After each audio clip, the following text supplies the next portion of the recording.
Hi guys, it's Arsh Ellahi and welcome to today's video. In today's session, I'm going to be talking about when things don't exactly go according to plan in property. I'm at one of my development sites here in Wolverhampton. I'm going to be talking about some of the challenges that we've had on this project and the things that you can actually avoid yourself. So before we do that, I want to just ask all subscribers and all watchers of this video to press like and subscribe to the channel. I release new videos every Thursday at 4 p.m.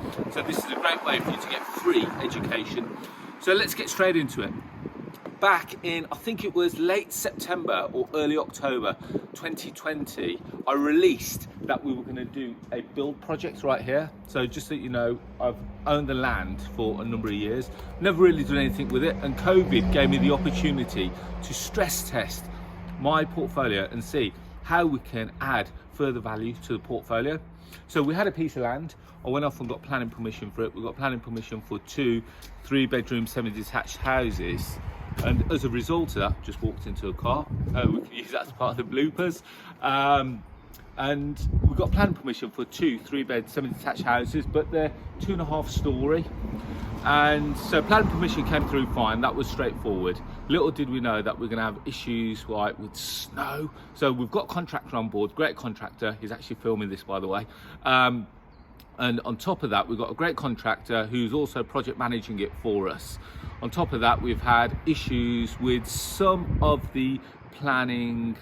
Let's just put some of the rules that they've put with the planning permission. So there's certain types of tiles that we need to use, there's certain types of stone that we need to use, certain types of bricks.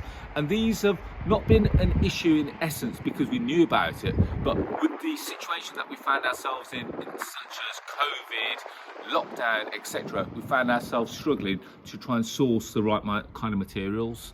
So that has kind of put us off quite a bit of a time scale. So as I'm recording this now, it's towards the tail end of March, early part of April 2021. And as a result of that, now we're pretty much 5-6 months into the build, and I was envisaging that we would have been a lot further than where we are today. Now, the reason why I'm telling you this is that if you're doing a project like this, you may have finance on it. So you may have finance where you've got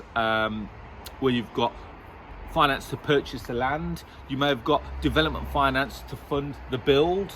And if that was you, regardless of the holdups and the setbacks that you face, you still would have had to have paid the finance. So the bank would have still come back to you and said, Arsh, okay, we appreciate that you're running behind schedule, but that's not our problem. We still want to be paid. Now, all these monthly payments that you're making on a month-by-month basis is now eating away at your bottom line, your profit margin. So what we found, luckily, I say luckily because I'm in the position where we already had the land, we already have got the funds to do the development, so we've not relied on any external funding for this project. But if we had, I'd be a little bit concerned with whether we're getting a little bit too close to not making any profit on the job. So, I mean, I think we're fine. The honest answer is, I think we're still, where are we?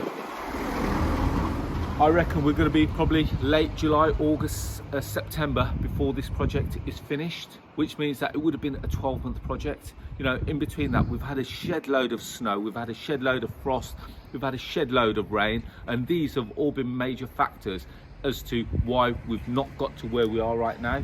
Putting in the foundations, you can't do it in frosty situations and snowy and really cold freezing temperatures. Again, the same with laying bricks. If you lay bricks under a certain temperature, later on you're going to find yourself in a situation where the mortar hasn't stuck and you're going to have problems with the project.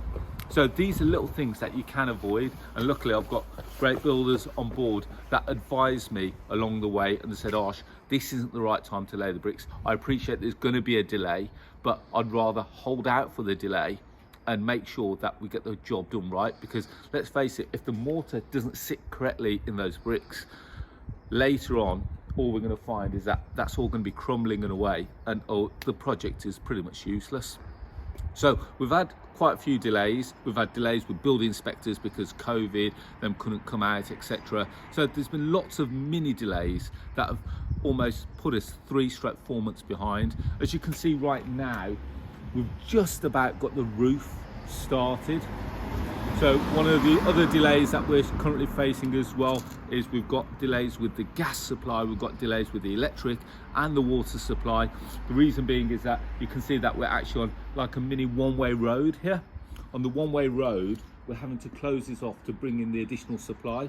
Now, as a result of that, they've had to go off and apply for permits from the council.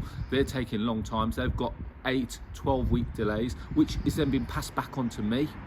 So as a result of that, even though the houses, we could have had the houses ready, but they would not have had any electricity, gas or water. So it's kind of pointless. So we've kind of put the brakes on as well.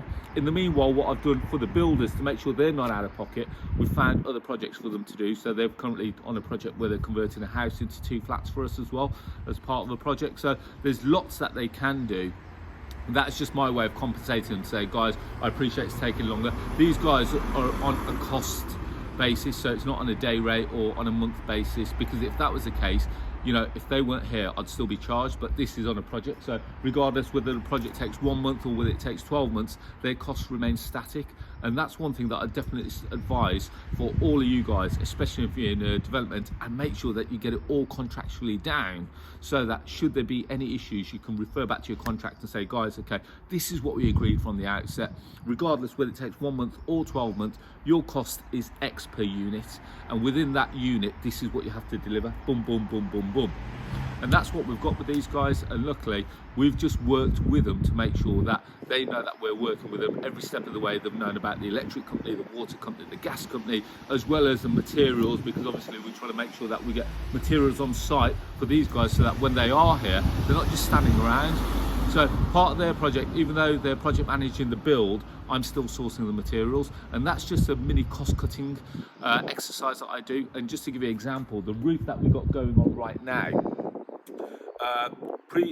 most builders would have bought the almost, let's call them fabricated trestles, which is like the roof trestles that you can purchase off the shelf. Now, because our roof is 2.5 stories, we're actually building into the roof, almost like the loft.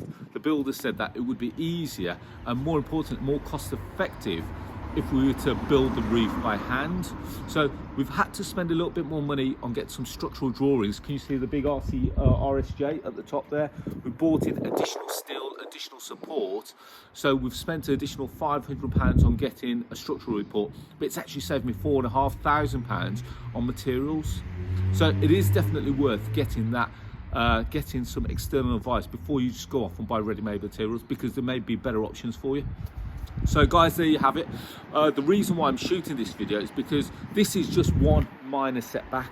We can talk about setbacks in property full stop, whether you're deal sourcing, whether a buyer falls through, whether the solicitor hasn't responded to inquiries, whether they haven't got a mortgage, whether you're buying a property, whether you've got a buy-to-let portfolio, tenants are not paying rent, tenants are waiting for you to serve Section 8 to Section 21. I come across a tenant yesterday, believe it or not, a landlord who hasn't had any rent for 12 months.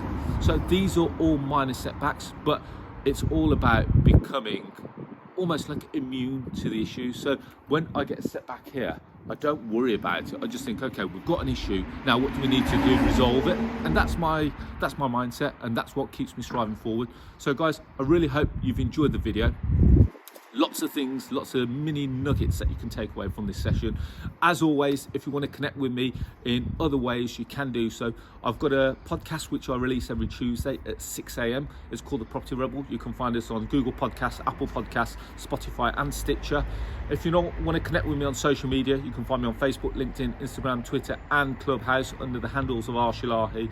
And then finally, if you haven't again already done so, download the Property Investor app. It's the UK's first property investment platform which showcases all kinds of deals all over the UK. You can visit www.propertyinvestorapp.co.uk, or you can go to your app store and type in Property Investor. You'll be able to get access to all the deals within 2 minutes and see all the opportunities there. So guys, on that note, I wish you all to be safe, well and happy, and I look forward to speaking to you all soon. Thank you.